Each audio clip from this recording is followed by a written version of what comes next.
I'm sorry, Mr. Ramsey, the applause. That's fine. I want you to give your recommendation in so the board can hear it and your reasons Right. why. Read it to the Exactly. record. And then Exactly. I'll take hold on. And then Oh, sorry. if the board has any questions, or we'll take a motion in a second after that. Go ahead. As you can see, the petition was presented to each of the board members. In addition to the petition was a letter from the Charter School Association. Ms.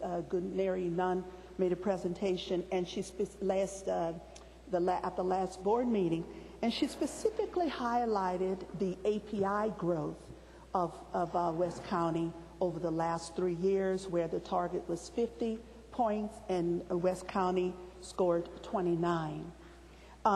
The outline of the charter petition is, as you see in front of you, Mr. Ramsey, and I think perhaps at this time the board may want to ask questions specifically to me that I'll be happy to address. Mr. Thurman, do you have any follow-up questions, or did they get all responded for you?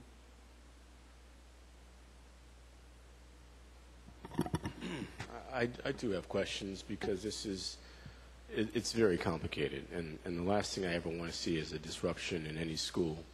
And I've only heard good things about this particular school, and was surprised to hear someone from the Charter School Association make such a strong recommendation against a renewal.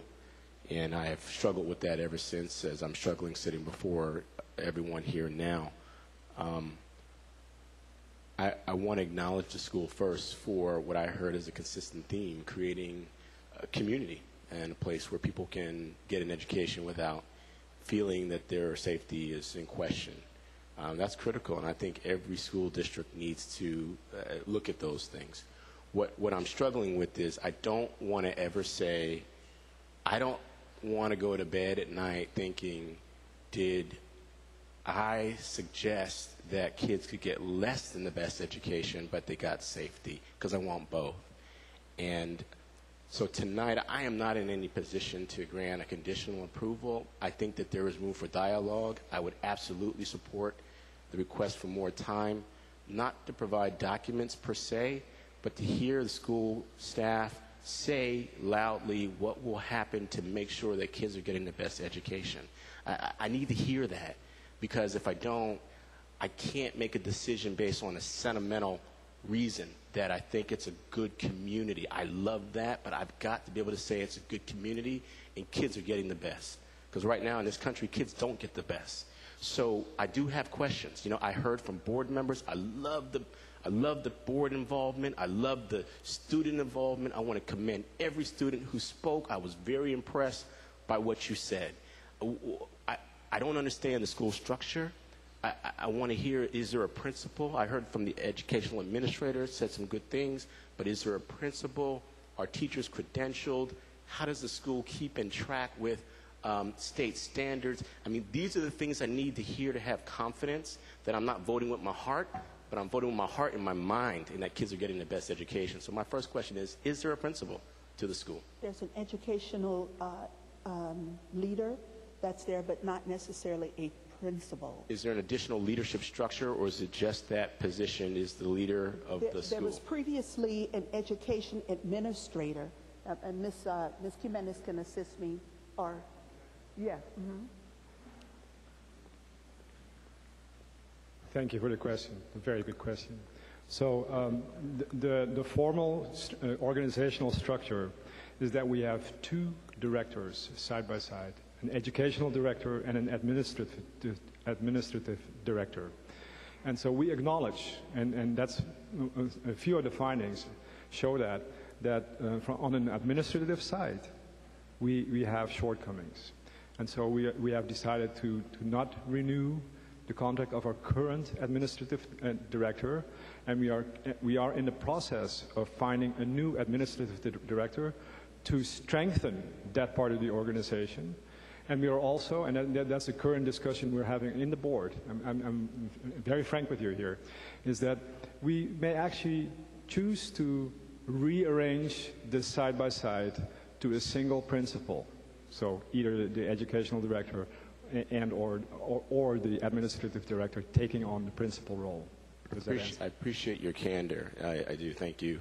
And could you speak to credentialing of your teachers, because one of the speakers said something that made me a little bit nervous. He basically said, we didn't know what we're getting ourselves into, and that's still ringing in my ears. So I don't want good intentions, but not having experience and a vision and a plan to drive this. So can you speak to qualifications, experience of the staff who are working directly with the students? Sure. So all of our core teachers are either fully credentialed already or currently in a credential program. Okay. We do have teachers that teach elective classes that may not be credentialed, and then they will be an expert in their field. So our drama teacher, he actually performs and does things, so he teaches drama. So otherwise, our core class teachers are either fully credentialed already or in a credential program. Thank you. And then your process for making sure that your curriculum is aligned with state standards, how do you all go about doing that? The teachers turn in their units for a semester at a time. They include what standards they're addressing for them. Moving forward, we've already started looking at next year and having them incorporate the standards on each unit test and helping, because for STAR and things like that, so the students are more aware of each standard. And we posted them in the classroom. It became actually a bigger part of our curriculum this school year, and we're moving forward with that. So the teachers are always showing me how they incorporate the standards into their daily lessons, and I review those and give them back to them. And is there any professional development provided for the teachers and staff? Once a month, we have a half day. It's our collaboration and professional development day. That ranges depending on the month. Sometimes they collaborate together and work together, or we seek other professional development. Okay, thanks. I have other questions, but I will yield if board members want to ask their questions. Thank you. Meriwether? I didn't have any questions. Okay, that's just fine. a statement. Yeah, go ahead, your statement. Okay. I was really surprised at the number of deficiencies, that was in the renewal process, seeing that they've been open for 5 years. And so my concern is that the academic achievement be achieved and that the children should not be put in the middle of a situation like this. It's the adult's responsibility to make sure that all the paperwork and everything is done correctly. And I don't know if 30 days will be enough time, but, I'm really concerned about the deficiencies. Ms. Cronenberg?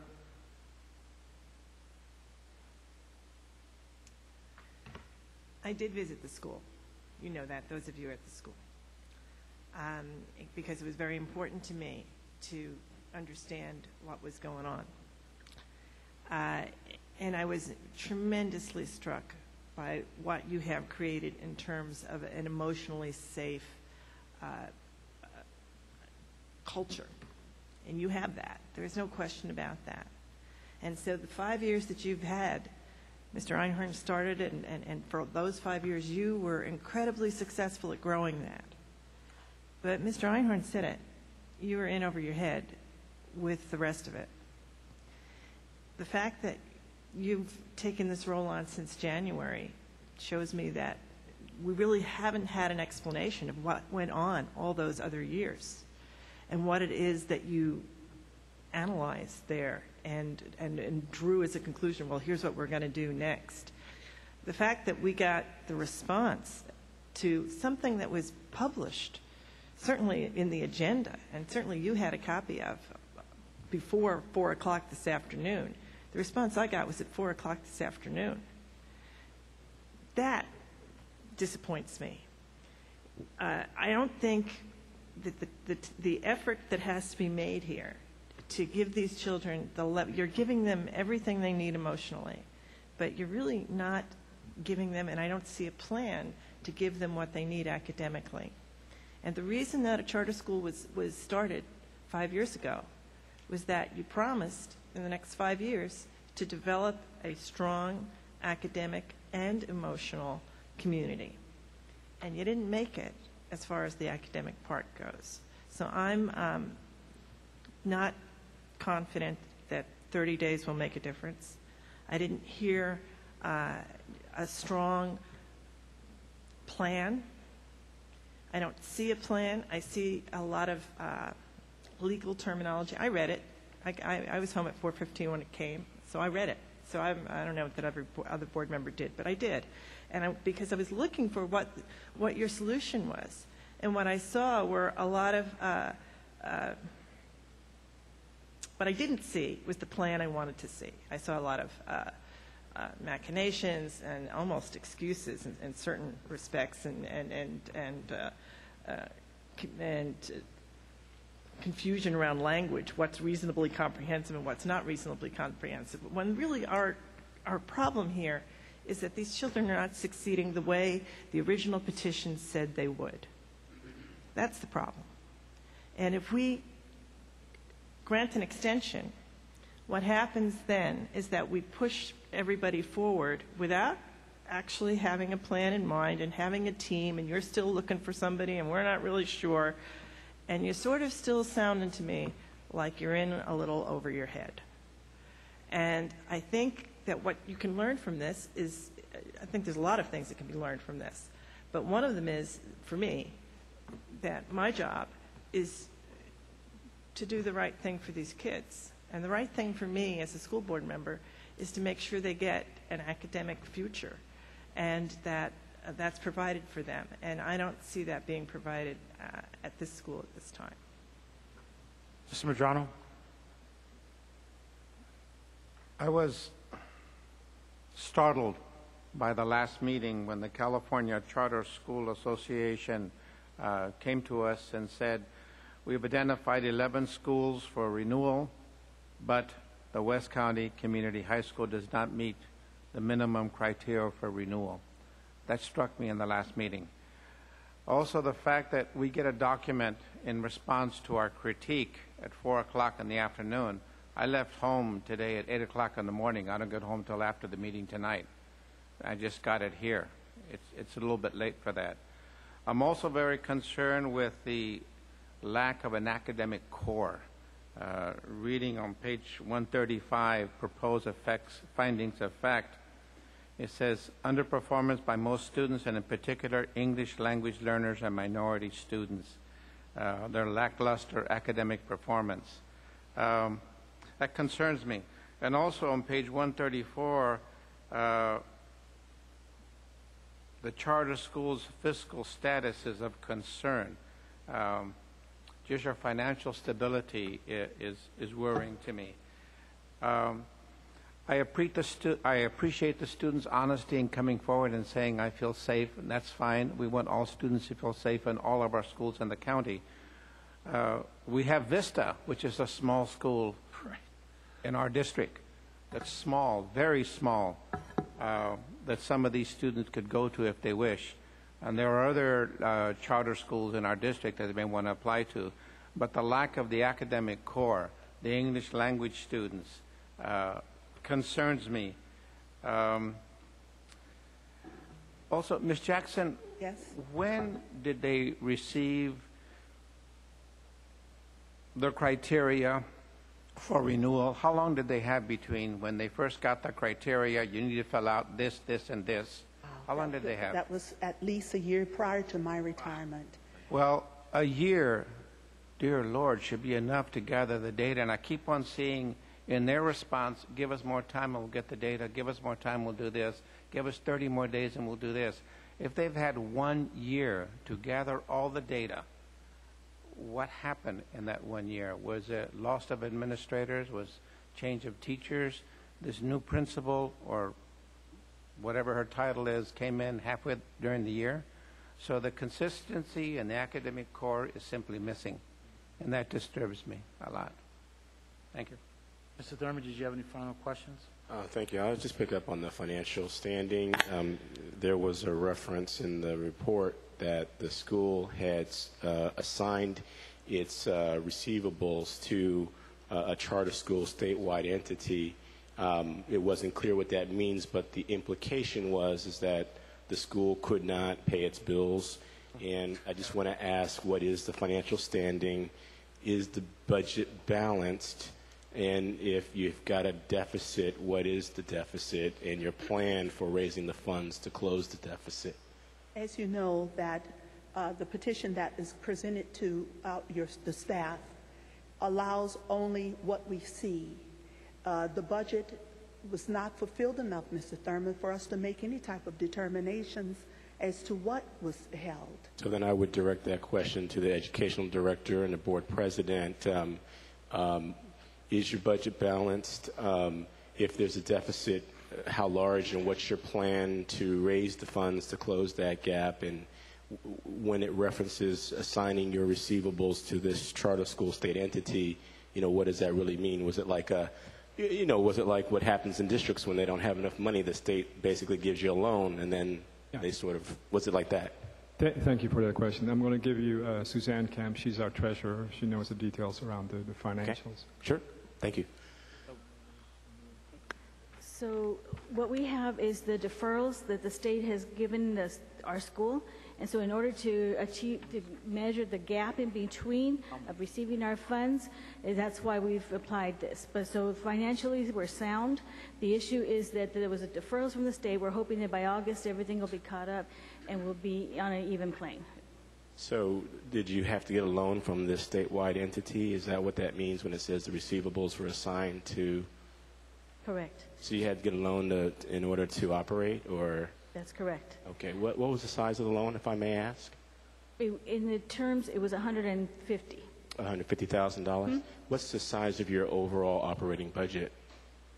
It's $1 million. It's $1 million. Okay. So that's actually not a significant, amount compared to your overall budget.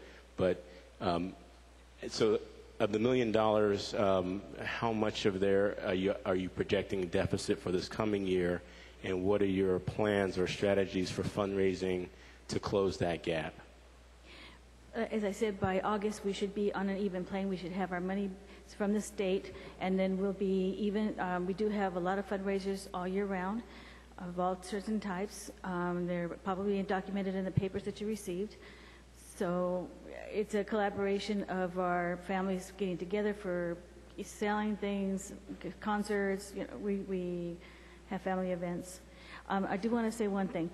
One of the reasons, great reasons, that this school is in the predicament that it is, that we found it in, is because it was a prior administration that we just removed, and it is a big issue there. That was a big focal point. So if you would just make a percentage of the percentage of revenue that you still need to raise for the coming year, would you say 10%, 50%? Actually, when we receive the monies that we'll have enough money for the functioning of the school. For the other things, we would do the fundraisers. So in other words, the fundraisers are actually for finding the things that we want to do, implementing more materials, school books, and technology. Yeah, I remember just glancing over the report, and there was a reference to not being able to purchase books, and that's what struck me around the financial question. So if there's any more light you can shed on your ability to have, the resources that your teachers need to support the kids' learning. There was a lot of mismanagement and no oversight over that, and that was the basic reason that this school is in the position that it's found in now.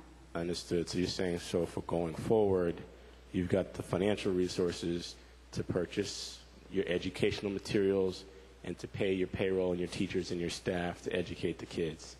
Correctly, and the issue here is that we're going to prioritize the children, prioritize our materials that we need, yes. Were you going to add something, sir? Thank you very much, Madam Treasurer. Thanks, Suzanne. I just wanted to, maybe clarify, as Suzanne said, is that our revenues cover our operational expenses. The fundraisers money, and I think we're projecting something like $50,000, will purchase all the additional wants and needs from the school. That goes to textbooks, computer equipment, and whatnot. So in the grander scheme of things, it doesn't sound like a whole lot of money, $50,000, but we can do a lot with $50,000. Sure, absolutely. So I just want to make sure that it's clear in your mind that we are, from a cash flow projection point of view, we will never run behind from an operational perspective. All the salaries will continue to be paid. All the rents will be paid. So we will meet we shall meet our financial obligations for sure. I'm only smiling because I'm sure all your board members were happy to hear you say that your revenues will cover your expenses, because any good board member knows that they're on the hook for fiduciary responsibility. You got So it. I'm sure they're all going to sleep better tonight. So thanks for the, the clarification. I'd like to switch to the area of special education. I read in the report a reference to needs not being met for special education students. I think it was tied to scores actually going down for special education students, and there was a reference to resources weren't provided by the district. So I just want to understand what does all that mean? How do you support special education students? Was there some barrier or some obstacle to you getting what you needed? And for going forward, what's the plan for supporting special education students? So currently, the district actually provides our special education teacher, and he is here. He's Adam, if you want to step up as well. And I know that there's been some back and forth disputes with our MOU, which includes the special and 504s, and that hasn't been rectified yet with the district and ourselves. But we do have a special ed teacher. He does meet with them. I'll let him speak more to that. And he's provided by you to our school, in addition to an aide based on the enrollment we've gotten. We got an aide last year that helped assist as well. So when you say that there's some difference of opinion on the 504s, are you saying that there are a few places where you've said, Ed Code should guarantee that student, and we've said we're not required to provide it? Is that what that means? Yes. Okay. Sir, was there something you want to add about the plan going forward to provide quality special education? Absolutely. I think we have a marvelous, a wonderful special ed resource program. We always have, and it's been an incredible collaboration, a district synergy with the charter. I think the reference that you say that we do not have certain things points to the fact that we do not have other tiers of special education at our site. So we do not run an NSH program. We do not have an SH program. We solely have an RSP program, and I think that that was the language that you're referring to there. Okay, thank you. Ms. Jackson, was there anything you wanted to add to that? A separate question for Ms. Jackson. I read through the report different references to benchmarks that have to be achieved per Ed Code to grant renewal. Some of those were met, some of those were not. So I want to make sure I understand this, like they say, like a 6-year-old, make it plain. Does the law suggest that we have to reject this renewal petition? Well, there are... Does it require, is really what I'm asking. Absolutely. Does it require? Absolutely. The foundation that's stipulated very clearly by the law is there. Is meet it or get rejected for renewal? It's actually a denial. It requires the board, it grounds for the board to deny a petition. It gives grounds, but is it an automatic? Is it a, if you don't have APIs at this level, it's an automatic denial? I think it's more grounds for. Okay.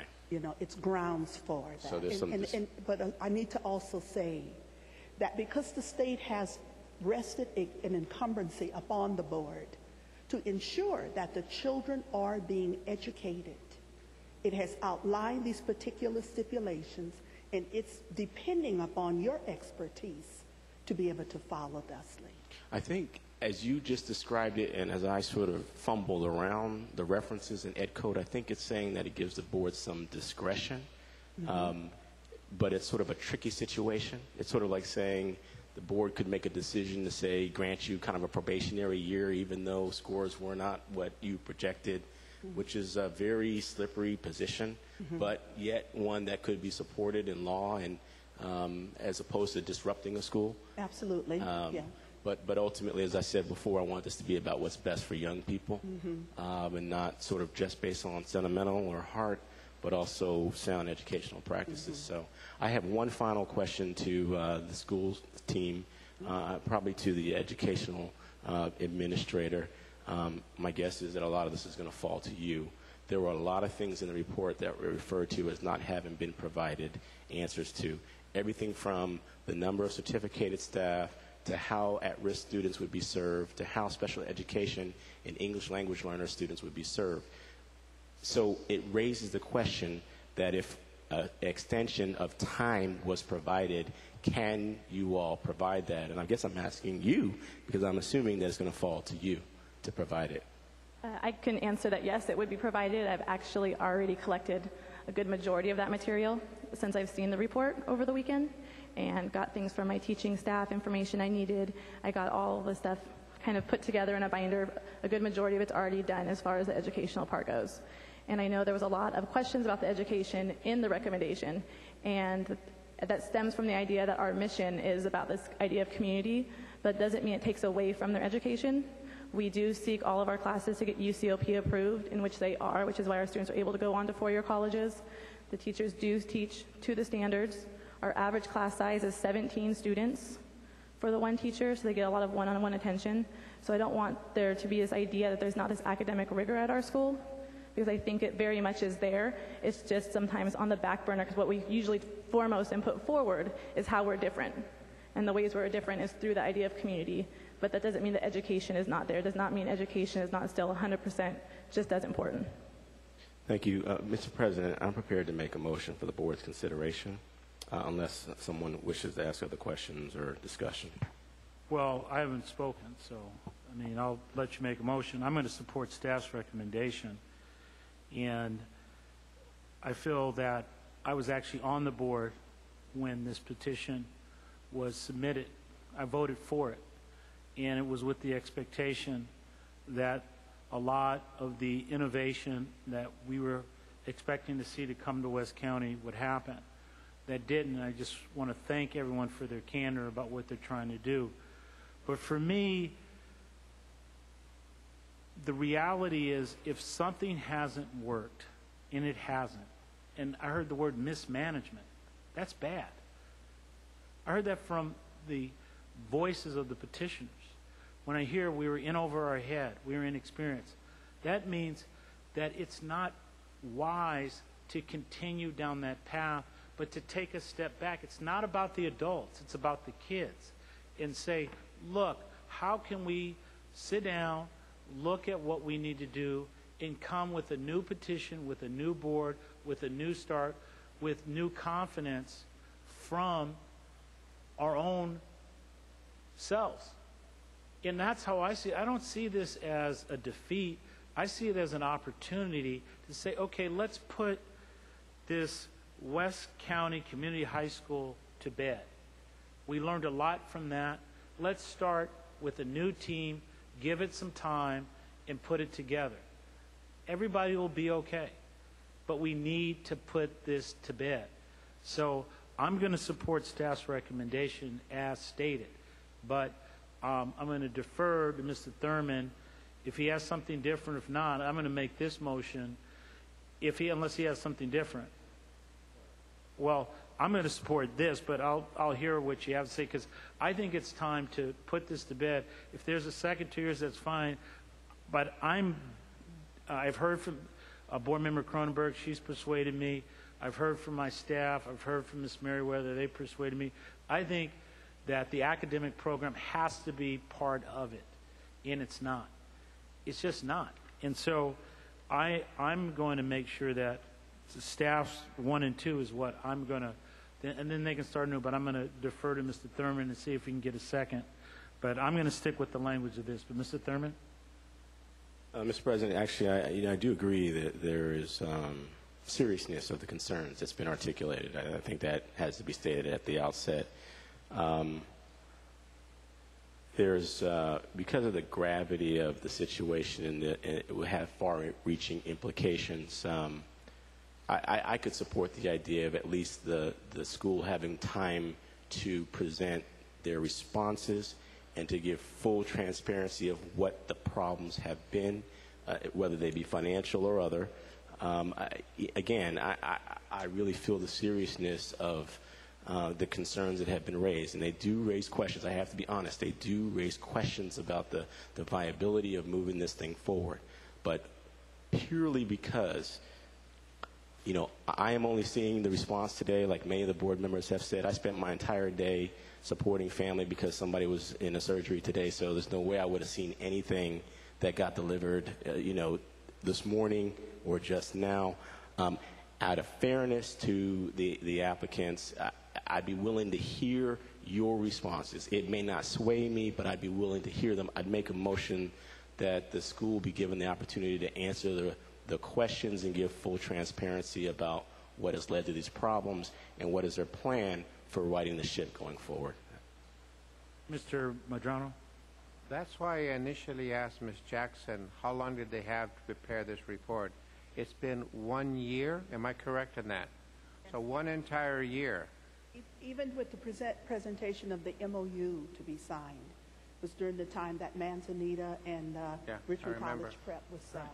So they had a year to prepare all the documentation, and we get this at 4 o'clock in the afternoon.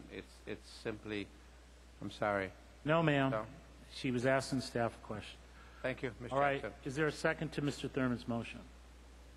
Okay, hearing none, motion dies. I'm going to recommend that staff 1 and 2 staff recommends that the board deny the petition renewal based on substantive deficiencies in the renewal petition, as well as significant concerns with the charter schools' education, operational, and financial performances. In that, based on that we deny the charter school in number 2 removal petition, and the board adopts the resolution that we have and all of its written proposed findings of fact, which were contained in the attached staff report. That's my motion. Is there a second to that? Second. Okay, it's been moved and second. Can we have a roll call vote, please? Ms. Cronenberg? Yes. Mr. Madrano? Yes. Ms. Merriweather? Yes. Mr. Thurman? Yes. President Ramsey? Aye. All right, thank you.